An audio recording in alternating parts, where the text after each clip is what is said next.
जय हिंद एवरीवन, स्वागत है आप सभी का इंडिपेंडेंट क्लासेस में। मैं गौरव यादव आज आप लोगों का फिजिक्स का 10th का नेक्स्ट लेक्चर कंटिन्यू करूंगा।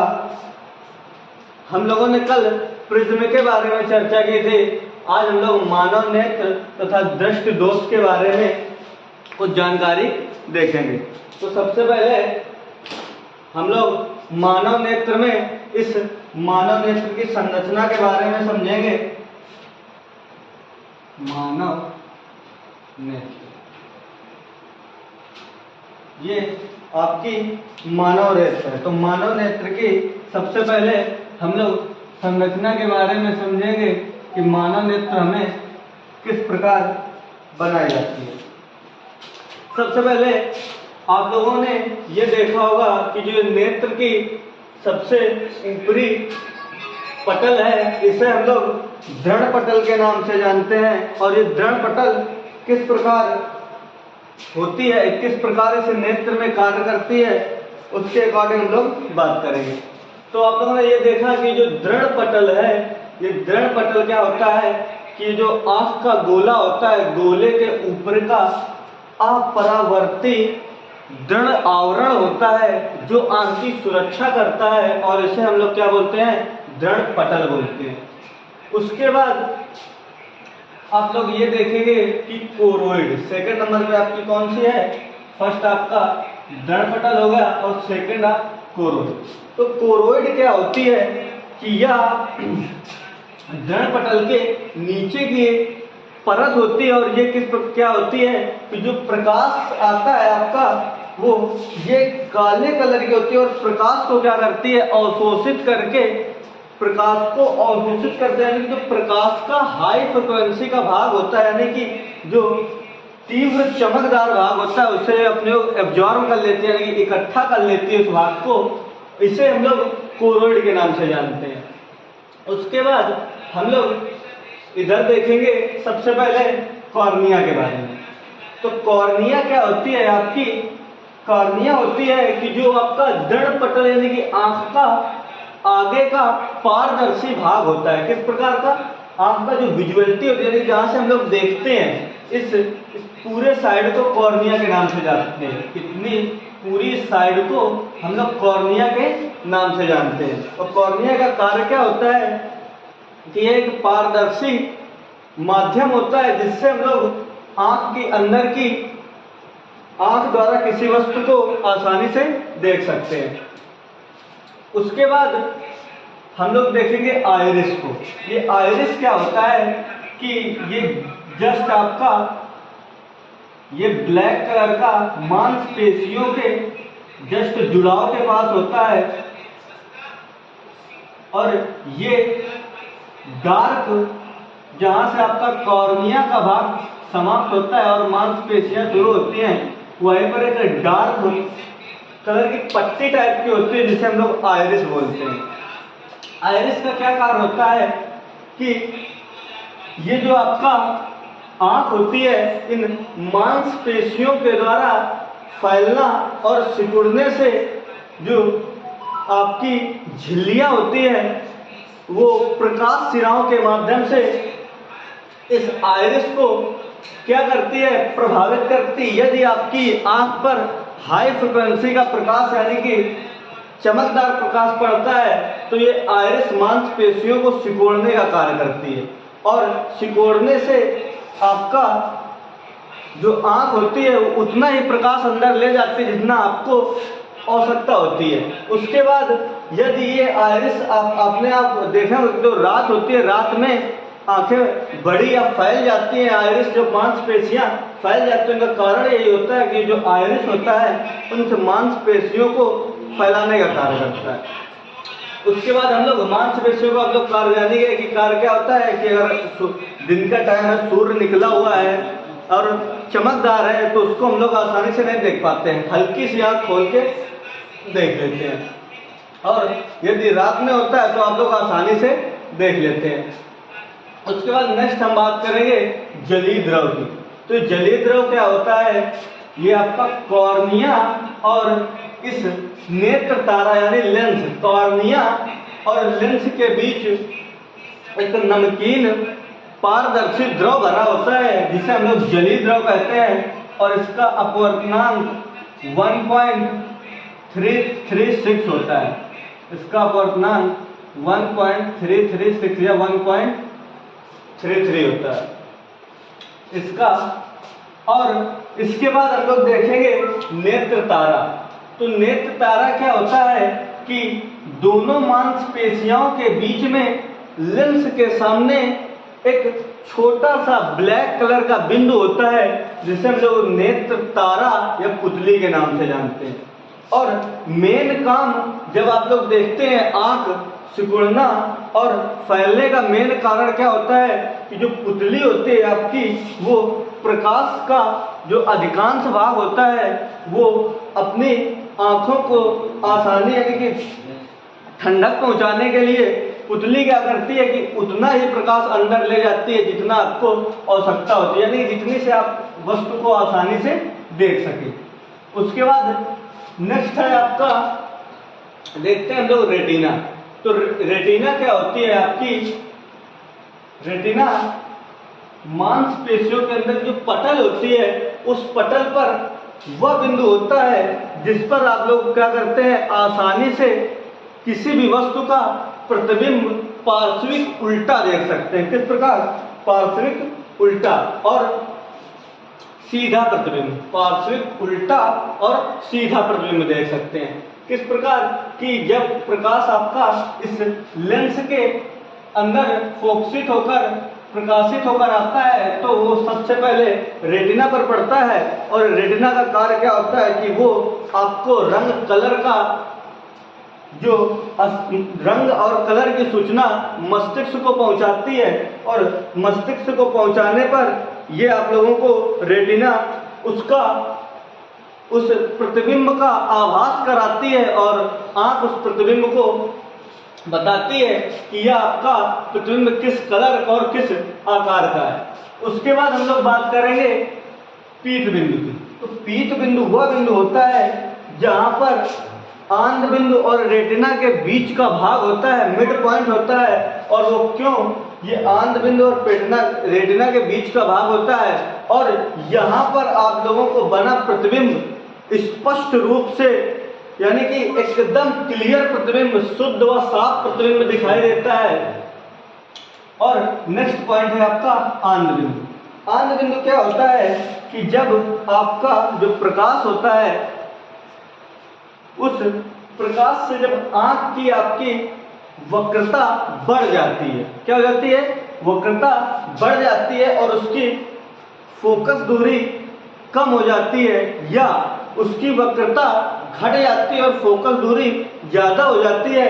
तो जो आपका आंख होती है उसे प्रतिबिंब स्पष्ट रूप से नहीं दिखाई देता, और प्रकाश सिराएं आंख के अंदर आके यहाँ से अंध बिंदु पर आके और यहाँ से प्रकाश सिराएं वापस निकल जाती है।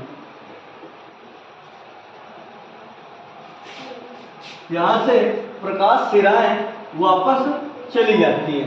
तो इस प्रकार आप लोगों ने आंख के बारे में देखा। और एक पॉइंट और है कांच द्रव, उसी से कंचाप द्रव के नाम से जानते हैं, और इसका जो अपवर्तनांक होता है वो आपका 1.33 सेम जलीय द्रव के आकार अपवर्तनांक का होता है। और सबसे बड़ी बात कि आपका लेंस और रेटिना के बीच का जो एरिया होता है, खाली एरिया उस पर भरा होता है।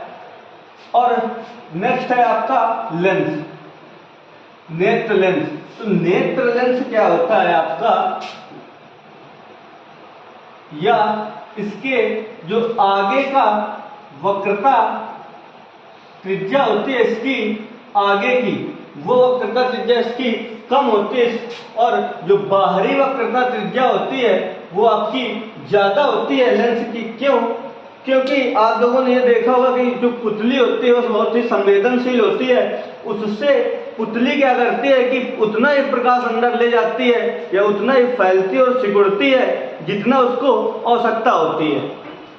ये आप लोगों को मैंने पहले बता चुका हूँ। तो लेंस उसी पुतली का एक, यानी कि जो पुतली होती है वो लेंस का एक भाग होती है जो केवल ब्लैक कलर का एक लेंस के आगे लगी होती है और यही आपको देखने का कार्य करती है। नेक्स्ट आप लोगों ने क्या देखा कि जो हम लोगों ने मानव नेत्र की रचना की, मानव नेत्र किस प्रकार हमें प्राप्त होता है, किस प्रकार आप लोग इस मानव नेत्र की रचना कर सकते हैं, लेकिन मानव नेत्र की रचना वास्तव में करना संभव नहीं है। ये आप लोगों को प्राकृतिक रूप से प्राप्त होती है, जिसको हम लोग सिर्फ बारे में जान सकते हैं और पढ़ सकते हैं। तो ये थी आपकी मानव नेत्र की रचना के बारे में। उसके बाद हम लोग आगे, आप लोग इसका स्क्रीनशॉट ले लें या इस फिगर को आप लोग अपनी कॉपी पे मेंशन कर ले। उसके बाद हम लोग आगे चलते हैं।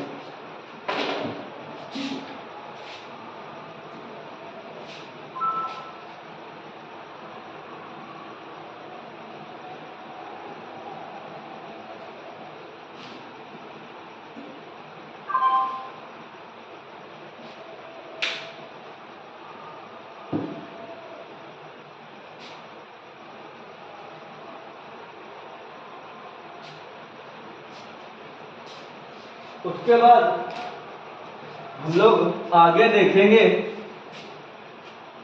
कि जो हमारी आंख होती है वो विजुलाइज कैसे करती है, यानी कि किसी वस्तु को देखती कैसी है। तो हम लोग यहाँ पर हेडिंग आप डाल सकते हैं, नेत्र का देखना।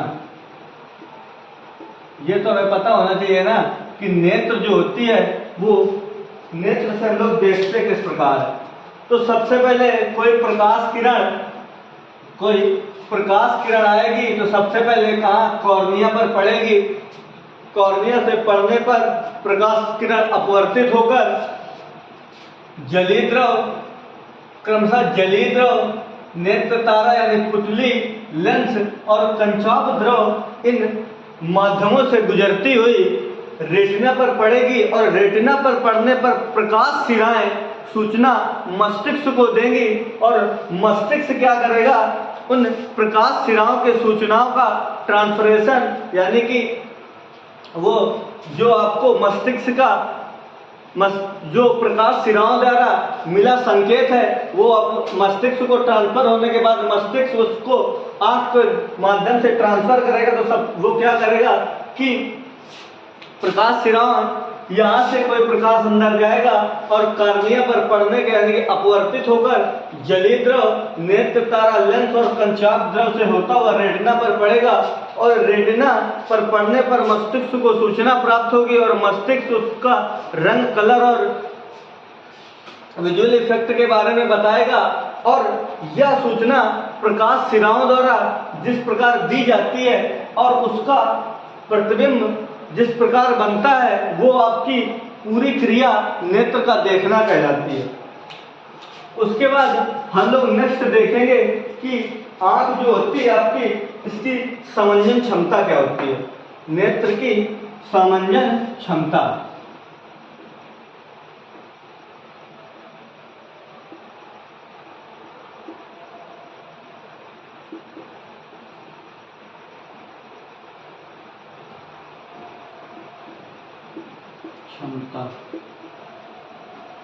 तो जो नेत्र होती है उस नेत्र की समंजन क्षमता निकालने के लिए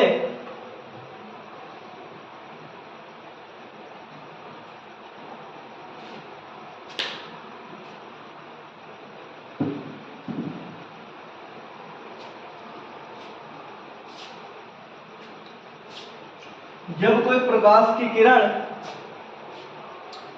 सीधे आंख पर पड़ती है और आंख पर पड़ने के पश्चात नेत्र उसको यह देखकर बताता है कि वस्तु किस प्रकार की है, वस्तु किस कलर की है।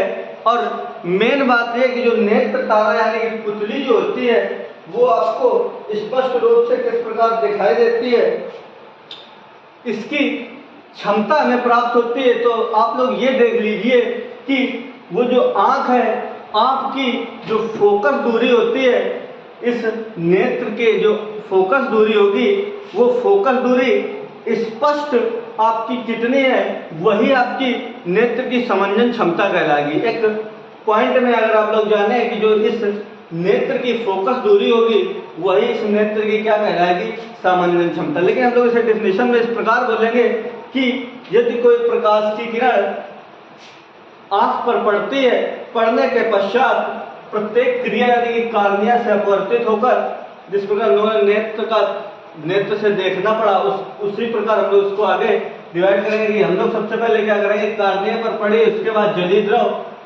नेत्र तारा और लेंस कंचाब्दों से होते हुए रेटिना पर पड़े और रेटिना इसकी सूचना मस्तिष्क को देगा और मस्तिष्क उसको बताएगा कि इसका कलर और इफेक्ट यानी कि आकार किस प्रकार का है उसके बारे में बताएगा। और उसके माध्यम से आप लोगों ने ये देखा होगा कि जो लेंस है, इस लेंस के जो फोकस दूरी होगी, मेन इस लेंस की जो फोकस दूरी होगी वो जितनी होगी वही उसकी सामान्य क्षमता कहलाएगी।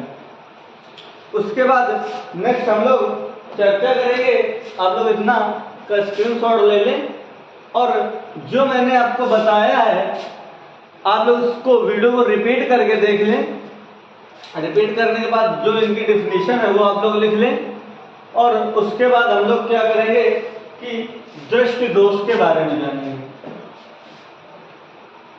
नेक्स्ट है आपका दृष्टि दोष।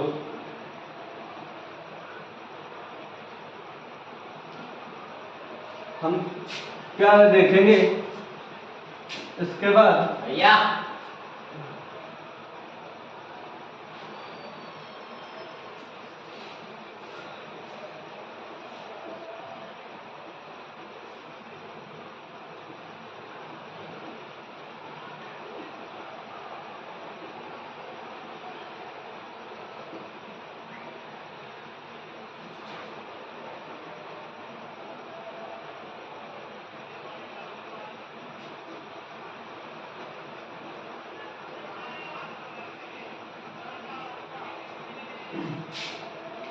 हम लोग देखेंगे दृष्टि दोष के बारे में।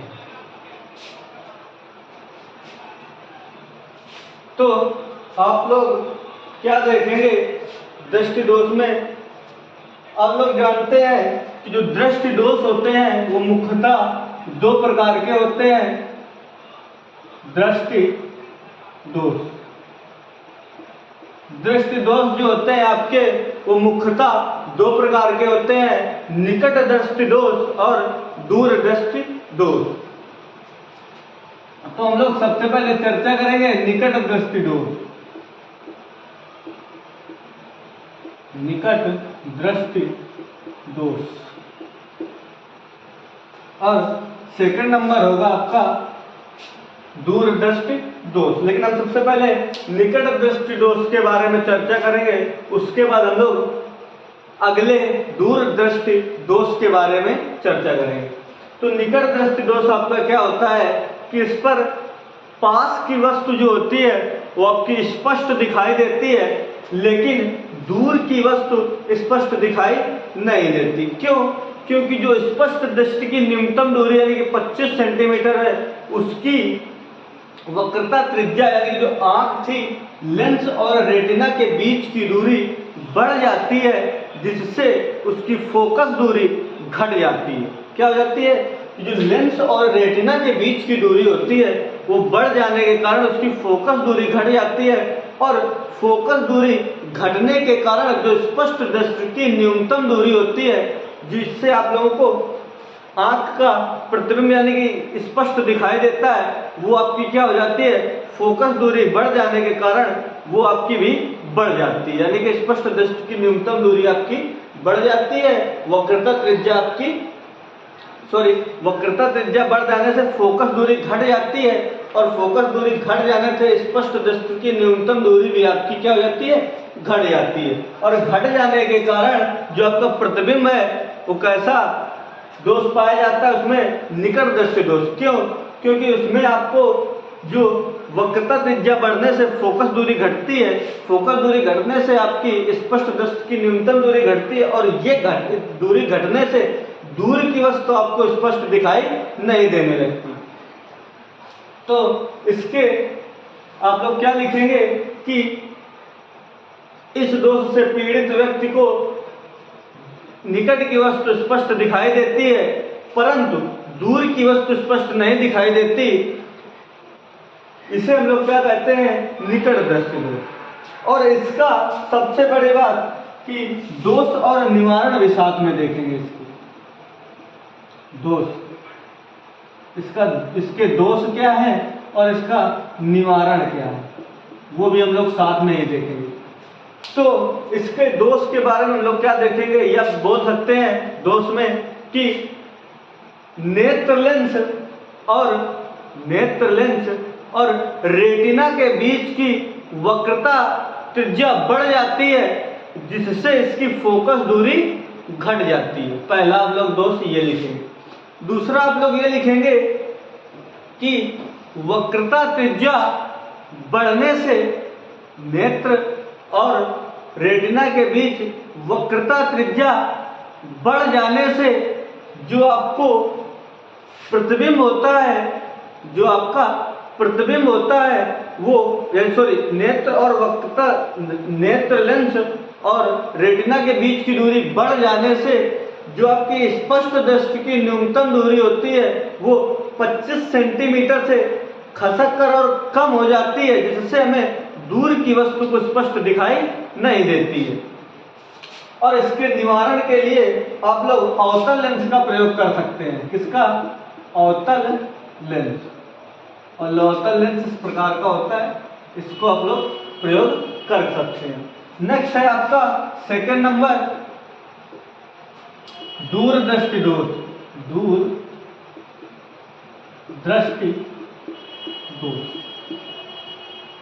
दूरदृष्टि दोष क्या होता है कि इसमें आप लोगों को दूर की वस्तु स्पष्ट दिखाई देगी परंतु पास की वस्तु स्पष्ट दिखाई नहीं देगी। और इस प्रकार के दोष को हम लोग क्या बोलते हैं? दूरदृष्टि दोष। ये आपका अवतल लेंस है, इस प्रकार आप लोग डिवाइड कर लीजिए। उसके बाद इसका दोष हम देखेंगे तो दोष में इसके क्या होगा और निवारण क्या होगा। इसका दोष क्या है कि इसमें क्या होता है कि जो आपकी नेत्र लेंस जो मैंने बताया था यहाँ कहीं था, और जो रेटिना है इसके बीच की जो वक्रता त्रिज्या है वो क्या हो जाती है? कम हो जाती है, जिससे फोकस दूरी बढ़ जाती है। और फोकस दूरी बढ़ जाने से मैंने बताया था कि जब फोकस दूरी बढ़ जाती है तो जो प्रकाश सिराएं हैं वो ना रेटिना पर पड़ती है ना पीठ बिंदु पर पड़ती है, डायरेक्ट आंध्र बिंदु से बाहर निकल जाती है, आंध्र बिंदु से बाहर निकल जाती है और हमें प्रतिबिंब आसानी से दिखाई नहीं देता। इसी प्रकार सेकंड नंबर आप देख सकते हैं दोष में कि नेत्र तारा और रेटिना के बीच की फोकस दूरी, नेत्र तारा और रेटिना के बीच की वक्रता त्रिज्या क्या हो जाने से, कम हो जाने से इसकी जो स्पष्ट दृष्टि की न्यूनतम दूरी होती है वो क्या हो जाती है? बढ़ जाती है, 25 सेंटीमीटर से बढ़ जाती है, ज्यादा हो जाती है, जिससे हमें जो वस्तु होती है वो स्पष्ट दिखाई नहीं देती है। अगर आप लोगों से पूछा जाए कि इसके निवारण के लिए कौन सा लेंस का प्रयोग किया जाता है, तो इसके निवारण के लिए आप लोग उत्तल लेंस का प्रयोग कर सकते हैं, उत्तल लेंस। और उत्तल लेंस इस प्रकार का होता है, इस प्रकार आप लोग क्या कर सकते हैं, यहाँ पे उत्तल लेंस का प्रयोग कर सकते हैं। उसके बाद हम लोग क्या देखेंगे, ये आपके मुख्य दो दृष्टि दोष से इन्हीं के एक और आपका होता है, लेकिन वो उम्र के साथ बढ़ता है, इसी वजह से आप लोग उसको साइड में यहां पर कर सकते हैं। क्या है? जरा दृष्टि दोष। आप लोग इसे थर्ड नंबर लिख लें या अलग कोई कॉन्सेप्ट पे लिख सकते हैं, जरा दृष्टि दोष। ये ज्यादातर सभी को होता है। ये वृद्ध लोगों में पाया जाता है कि उम्र के साथ ये दोष आ जाता है आपके, और यह दोष आ जाने से ज्यादातर क्या होता है कि फोकस दूरी आपकी कम हो जाती है। क्या हो जाती है? फोकस दूरी कम हो जाती है, जिससे दूर की वस्तु आपको ज्यादातर लोगों में दूर की जो नजर होती है वो उनकी कमजोर हो जाती है और पास का थोड़ा बहुत दिखता है। लेकिन किसी किसी में क्या होता है कि दूर की भी नजर और पास की दोनों नजरें सही से नहीं, दोनों प्रतिबिंब सही से नहीं दिखते। और इसके लिए क्या करते हैं हम लोग कि कोई भी निवारण या दोष के लिए हम लोग ये बता सकते हैं कि यह दोष इस प्रकार पाया जाता है कि उम्र के साथ या दूरदृष्टि भी हो सकता है और आपको निकट दृष्टि भी हो सकता है और दोनों भी हो सकते हैं। तो ये दोनों के आप लोग दोष भी इस पे मेंशन कर सकते हैं। और साथ में निवारण के लिए सबसे इंपॉर्टेंट बात जो ज्यादातर एग्जाम में पूछी जाती है कि जो इसके निवारण के लिए लेंस प्रयोग किया जाएगा वो आपका द्विफोक्सी लेंस होगा।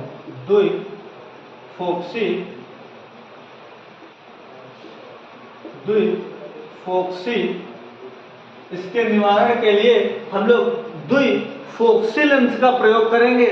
और द्विफोक्सी लेंस वो आपकी आंख की कंडीशन के हिसाब से होगा कि उत्तल अवतल होगा या उत्तलोत्तल होगा या अवतलोत्तल होगा या इनमें से उन दोनों में से छोड़कर समतल अवतल, वो तो आपके दोष के हिसाब से लेंस का हम लोग कंबाइनेशन यानी कि दो लेंसों को जोड़कर आपका जो चश्मा बनेगा वो आपको प्राप्त होगा। तो ये थे आपके कुछ दृष्टि दोष और मानव नेत्र का पूरा आप लोगों ने देखा कि संरचना लोग किस प्रकार की है और हमें नेत्र द्वारा किसी वस्तु को किस प्रकार देखते हैं वो हम लोगों ने देखा और उसकी सामंजन क्षमता के बारे में भी बात किया। और साथ में आप लोग क्या करेंगे कि इस चैप्टर के और इसके पहले वाले चैप्टर के यानी कि प्रिज्म के, क्योंकि प्रिज्म में 2 या 3 क्वेश्चन 4 थे वो, और इस चैप्टर के क्वेश्चंस मैं आप लोगों को कल सॉल्व कराऊंगा। तो कैसे लगी क्लास आप लोग लाइक शेयर और कमेंट करके बताइए। और इसी के साथ दोस्तों जय हिंद।